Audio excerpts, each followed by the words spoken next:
ก็คือมีความว่างแบบสุดฤทธิ์คิดว่าถ้าเกิดแบบมีโอกาสได้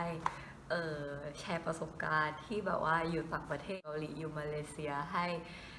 น้องๆเพื่อนๆหรือใครก็ตามที่สนใจคิดว่าคลิปนี้คงมีประโยชน์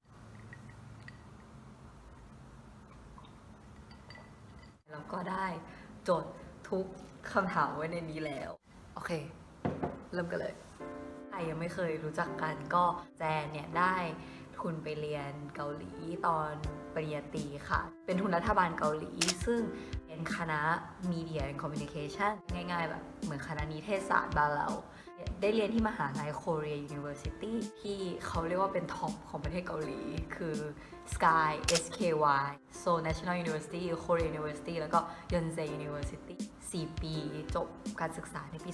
2018 และได้ทำงานแรกที่เกาหลีแบบเรียนไปทำงานไปเนี่ย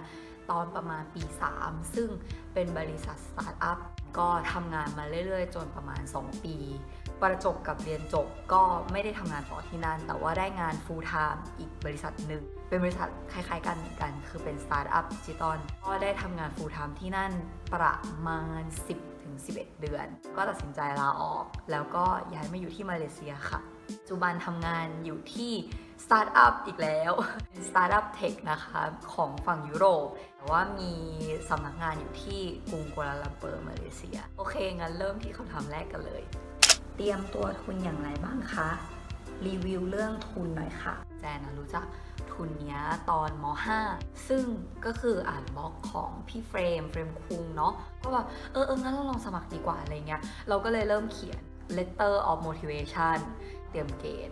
แล้วเราก็เตรียมพวกใบสมัครของเขาอะไรอย่างเงี้ยจำได้ว่าแบบนอนตี 2 ตี 3อะประมาณแบบ 5-6 วันอะแต่ว่าข่าวนั้นก็รู้สึกว่าโอเคฉันจะต้องแบบทำเพื่อสิ่งนี้ตอนแรกก็นั้นก็รีเสิร์ชว่าแบบว่าอยากจะเข้าไปเรียนมไหนมหาลัยไหนแบบถ้าเลือกได้เราก็อยากจะไปอยู่มหาลัยที่แบบท็อปดีๆเนาะก็เลยค้นพบว่าโรงเรียนคณะ School of Media Communication ของโคเรียก็คือแบบเป็นหนึ่งในท็อปของประเทศเกาหลีแล้วก็ท็อปของเอเชียถัดมาตัดสินใจเลือกอีฮวาซึ่งเป็นคณะ Communication เหมือนกันและเป็นอันดับ 2 อันดับ 3 เป็นยอนเซแต่ดันไปเลือกวิชา Linguistic บอกแล้วอีนี่ไม่รู้แบบมีความแบบคือเขาเอาใบสมัครเราไปคงแบบ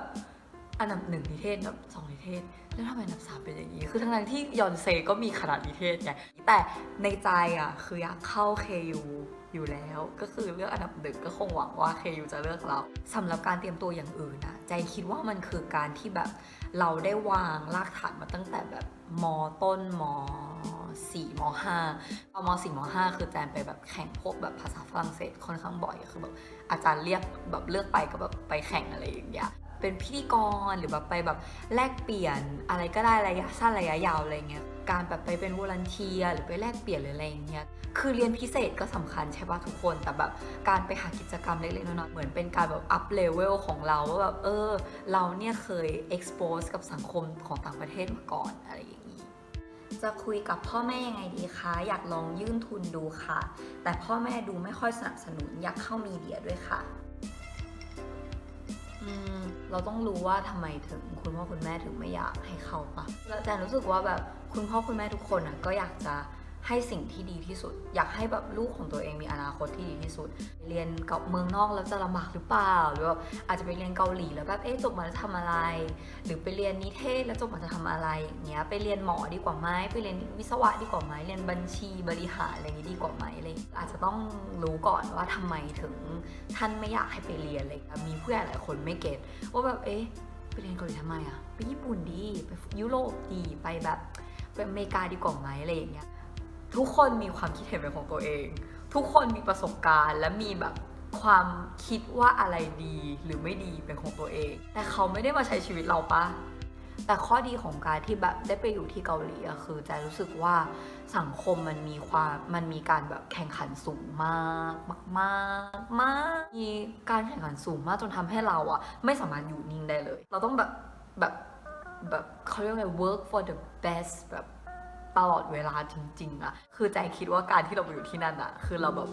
เพิ่มความแบบว่าเป็นนักสู้เป็น survival ในชีวิตมากๆจริงๆ ได้ไปอยู่ในสังคมที่นั่นอะซึ่งมันมีทั้งคนเกาหลีและคนต่างชาติอะทำให้เราแบบว่ากลายเป็นคนที่ทำงานร่วมกับคนในหลายประเภทได้จริงๆนะแต่ว่าแบบการทำงานกับคนอื่นมันไม่ได้แค่แบบว่าการพูดภาษานั้นได้อะที่แบบเราเข้าใจว่าเราจะสื่อสารยังไงเราจะคุยกับบอสยังไงเราจะคุยกับเพื่อนร่วมงานยังไงเพื่อนร่วมงานเราก็ไม่ได้เป็นคนประเทศเดียวกันเนาะปะหลายๆประสบการณ์ที่นั่นอะมันสั่งสมให้เราเหมือนสามารถใช้ชีวิตที่เราอยากเป็นได้จริงๆแล้วอ่ะไม่ต้องไปเรียนที่เกาหลีอ่ะเรียนที่ประเทศไหนอ่ะมันก็ขึ้นอยู่กับตัวเราแหละว่าเราอ่ะอยากจะสั่งสมประสบการณ์ยังไงแล้วก็อยากจะพัฒนาตัวเองแล้วก็หาคำตอบให้กับชีวิตในรูปแบบไหนมากกว่าสังคมการทำงานของพี่เกาหลีเป็นยังไงหรอคะรีวิวให้ฟังได้ไหมคะอันเนี้ยคือตอนแรกคำถามเนี้ยถามมาตั้งแต่ตอนที่เราอยู่เกาหลีแล้วแต่เราไม่กล้าแบบให้ความเห็นมากเพราะว่าจากใจเลยก็คือ1ตอนนั้นอะเราก็ยังเป็นพนักงานอยู่ที่นั่นด้วยถูกปะ2คือแจนอะอยากจะไม่รู้ว่าแจนสามารถแบบว่าคอมเพลกับสังคมทำงานที่ไทยหรือที่อื่นได้ไหมเพราะว่าเราก็ไม่เคยไปทำงานอยู่ที่อื่นถ้าเราทำงานอยู่แค่ที่เกาหลีเราก็จะพูดในสิ่งที่เป็นแล้วเราก็จะแบบไม่สามารถพูดได้ว่าอ๋อที่นี่เครียดมากกว่าค่ะอะไรอย่างเงี้ยนึกออกปะแต่ตอนนี้คือแจนได้มาอยู่อีกบริษัทหนึ่งซึ่งขอบอกก่อนว่าคือแจนอะอยู่มาเลเซียใช่ป่ะแต่ว่าแจนไม่ได้ทำงานกับคนมาเลเซียเลยร่วมงานเป็นแบบต่างชาติเยอะมากแบบอินโดนีเซียแบบสวิตเซอร์แลนด์ฝรั่งเศสอะไรอย่างเงี้ยคือเหมือนเป็นบริษัทสตาร์ทอัพอินเตอร์เนชั่นแนลที่นี่อะไรเงี้ยแน่นอนว่าแบบความต่างคือค่อนข้างเยอะมากอะทั้งที่แบบเป็นสตาร์ทอัพด้วยกันอะไรเงี้ยเบื้องต้นนะคนเกาหลีอะคือมีความแบบดิสซิปลินสูงมากคือเขามีความแบบตรงต่อเวลารักษากฎอะไรอย่างเงี้ยคือตอนนั้นงานประจำอะเริ่มแบบ10 โมงแล้วก็เลิก1 ทุ่มซึ่งแบบ10 โมงคือแบบห้ามเลทเด็ดขาดคือถ้าเลทอะคือต้องแบบพิมพ์แบบอัปเดตในกลุ่มว่าแบบว่าขอโทษนะคะแบบเดี๋ยวจะเลท2 นาทีคือ2 นาทีก็ต้องบอกแล้วว่าเพราะว่ารถไฟฟ้ามาช้าค่ะอะไรอย่างเงี้ยทุกคนจะเหมือนแบบมีเขาเรียกว่าไงมีกฎมีสแตนดาร์ดในใจอยู่แล้วว่าแบบถ้าเลทคือพังนึกออกปะซึ่งอันเนี้ยมันจะไม่มีเหมือนแบบเหมือน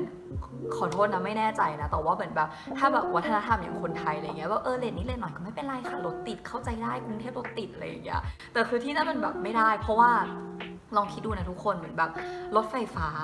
มันมาตรงทุกแบบ8 โมง 53 นาที8 โมง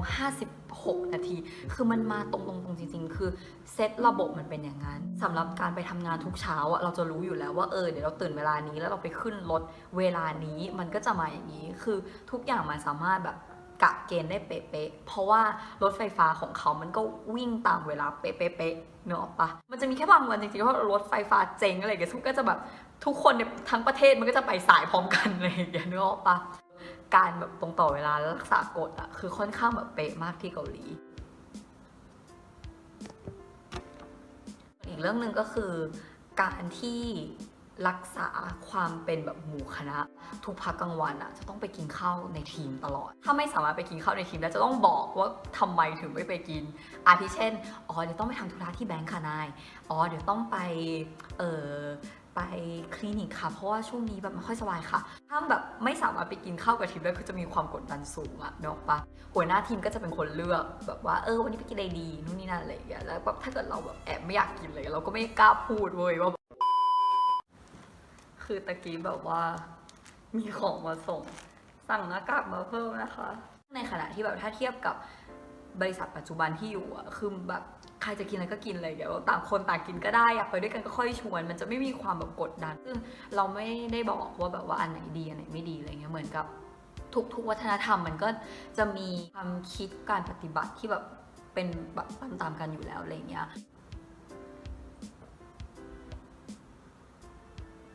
ก็หวังว่าคลิปนี้นะคะจะมีประโยชน์กับเพื่อนๆทุกคนแล้วก็ถ้าใครมีคำถามก็สามารถถามมาได้เนาะทาง IG แล้วก็ดูแลสุขภาพกันด้วยนะแล้วก็ไว้คุยกันอีก